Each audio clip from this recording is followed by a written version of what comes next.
Hello friends, welcome to சமைக்கலாமா channel.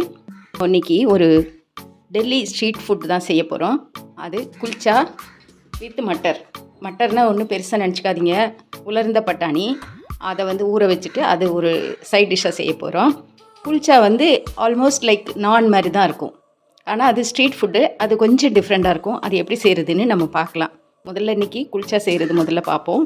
இப்போ அதுக்கு நான் 2 கப்பு மைதா மாவு எடுத்து வச்சுருக்கேன். ஆல்மோஸ்ட் இது 250 கிராம்ஸு.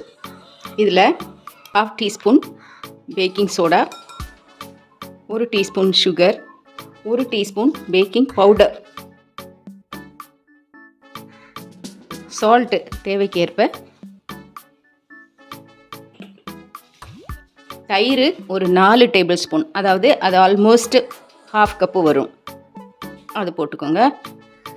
1 டேபிள் ஸ்பூன் பட்டர் உருக்கி எடுத்திருக்கேன். 1 டேபிள் ஸ்பூன் பட்டர்.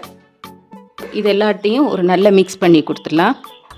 இது ஃபேமஸ் இன் டெல்லி ஸ்ட்ரீட்ஸு. உலர்ந்த பட்டாணி கூட அது ஒரு சைட் டிஷ்ஷாக வச்சு சாப்பிடும்போது ரொம்ப டேஸ்ட்டாக இருக்கும்.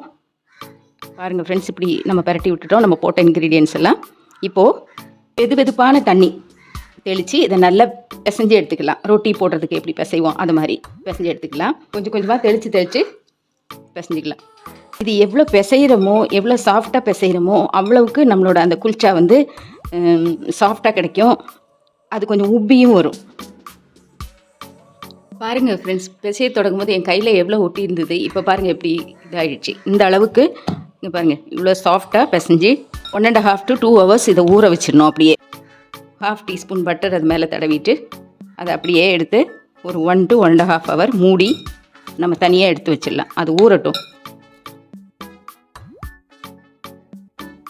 ஃப்ரெண்ட்ஸ், இப்போ நம்மளோட குல்ச்சா மாவு பாருங்கள் கொஞ்சம் பொங்கி நல்லா வந்திருக்குது. அதை இன்னும் ஒரு 1 to 2 minutes வரைக்கும் நல்லா பிசைஞ்சு விடலாம்.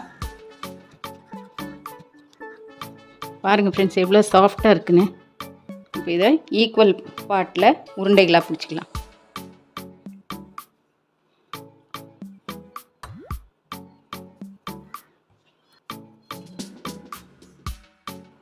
ஃப்ரெண்ட்ஸ், இப்போ நம்ம குல்ச்சா தேய்ச்சிக்கலாம். அதுக்கு கொஞ்சம் மாவு ஸ்ப்ரிங்கிள் பண்ணி விட்டுக்கோங்க.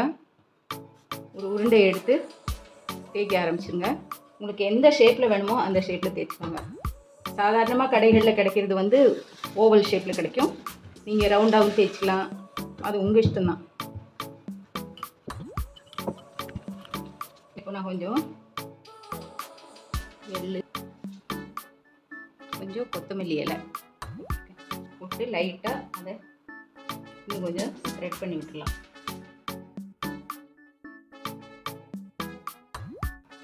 இப்படி எல்லாத்தையும் தேய்ச்சி எடுத்துக்கலாம். ஃப்ரெண்ட்ஸ், இப்போ நம்ம குல்ச்சா போட்டு எடுத்துடலாம். தவா அடுப்பில் காய வச்சுருக்கிறேன். ஃபஸ்ட்டு லோ ஃப்ளேமில் ஆக்கிட்டு நம்மளோட குல்ச்சாவை அதில் வச்சுருங்க. இப்படி வச்சுட்டு இதில் எதுவும் எண்ணெய் பட்டர் எதுவும் தடவை தேவையில்லை. அதை சுற்றி 1 டேபிள் ஸ்பூன் கிட்ட தண்ணியை ஊற்றி விடுங்க. ஊற்றி விட்டுட்டு இப்படி ஒரு மூடி போட்டு அதை ஒரு 2 நிமிஷம் அப்படி விட்டுருங்க. இது ஓவனில் செய்யலை, அந்த ஓவன் டெக்னிக் தான் நம்ம தவாவில் செய்கிறோம். 2 நிமிஷத்துக்கு அப்புறம் பாருங்கள் ஃப்ரெண்ட்ஸ், நல்லா உப்பி வந்திருக்கு. தெரியுதா உங்களுக்கு? இது திருப்பி இப்படி போட்டுருங்க. போட்டுட்டு 2 ஸ்பூன் தண்ணி விடுங்க. சுற்றி விட்டுட்டு திரும்ப அதை மூடி போட்டு 2 நிமிஷம் வேக விடணும். இப்போ இந்த சொன்ன டெக்னிக் படி நம்ம செஞ்சுட்டு இதை எடுத்து வச்சுட்டு நம்ம ஒரு 2 நாள் 3 நாளைக்கு முன்னாலேயே இப்படி செஞ்சு வச்சுட்டு அதை ஒரு டப்பாவில் போட்டு க்ளோஸ் பண்ணி வச்சுக்கலாம். அடுத்து சாப்பிட போகிற நேரம் திரும்ப அதை பட்டரோ நெய்யோ தடவி திரும்ப சூடு பண்ணி சாப்பிடணும். பார்க்கலாம் எப்படி இருக்குன்னு. பாருங்கள் ஃப்ரெண்ட்ஸ், இப்படி வேக வச்சு எடுத்து வச்சுக்கலாம். இந்த ஸ்டேஜில் அப்படியே எடுத்து வைக்கிறதுனாலும் சரி, நீங்கள் அப்படி இது செஞ்சு சாப்பிட்றதுனாலும் சரி. இப்போ எங்கள் வீட்டில் இன்றைக்கி சாப்பிட போகிறோம், அதனால நான் இது மேலே பட்டர் தடவிட்டு அப்படியே செஞ்சு எடுத்துக்க போகிறேன். நான் மாதிரி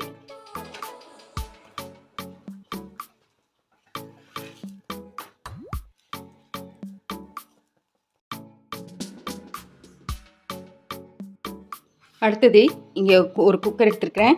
நான் நேற்று நைட்டே ஒரு 1.5 கப்பு பட்டாணி கழுவி ஊற வச்சுருக்கிறேன். அதை நம்ம குக்கரில் போட்டுக்கலாம். தண்ணி அந்த பட்டாணியை விட ஒரு இன்ச்சு மேலே இருக்கிற அளவுக்கு போட்டுட்டு அதுக்கு தேவையான அளவு சால்ட்டு சேர்த்து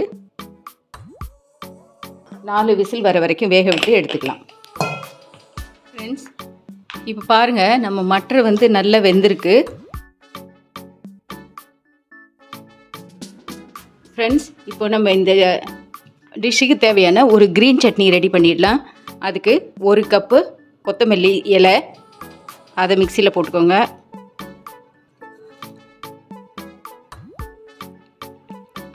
ஹாஃப் கப்பு புதினா இலை,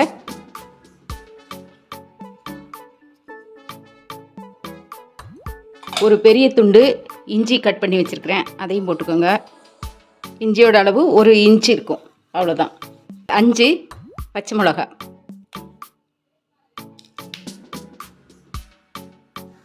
டேஸ்ட்டுக்காக சால்ட்டு உங்களுக்கு எவ்வளோ டேஸ்ட் வேணுமோ அதுக்கு தகுந்த மாதிரி. இந்த கலர் ரீட்டைன் பண்ணுறதுக்காக 4-5 ஐஸ் க்யூப்ஸ், அவ்வளோதான். இப்போ இதை கிரைண்ட் பண்ணி எடுத்துக்கலாம். க்ரீன் சட்னி ரெடி ஆகிடுச்சு ஃப்ரெண்ட்ஸ், பாருங்கள் இப்படி தான் இருக்கும். இப்போ நம்ம புளி எக்ஸ்ட்ராக்ட் எடுத்து வச்சுக்கலாம். அதுக்கு நான் ஒரு நெல்லிக்காய் விட கொஞ்சம் பெருசுன்னு வச்சுக்கோங்களேன், அவ்வளோ புளி வந்து ஊற போட்டிருக்கேன். அதை நல்லா இப்படி பிசைஞ்சு அதோட தண்ணி நல்லா எடுத்து வச்சுக்கணும். ரொம்பவும் தண்ணியாக இருக்கக்கூடாது, ரொம்பவும் கெட்டியாகவும் இருக்கக்கூடாது. இது ஒரு புளி சட்னி மாதிரி பாருங்கள், இப்படி இருக்கணும். நம்ம இப்போ இதை ஃபில்ட்ரு பண்ணி எடுத்துக்கலாம்.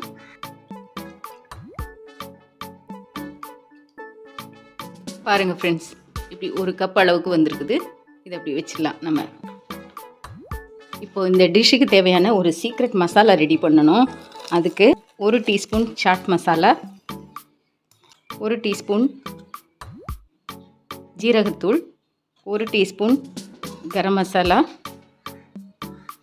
2 டீஸ்பூன் மிளகாய்த்தூள், தனி மிளகாய்த்தூள், 1 டீஸ்பூன் மல்லித்தூள், 1 டீஸ்பூன் மிளகுத்தூள், 1 டீஸ்பூன் பிளாக் சால்ட்.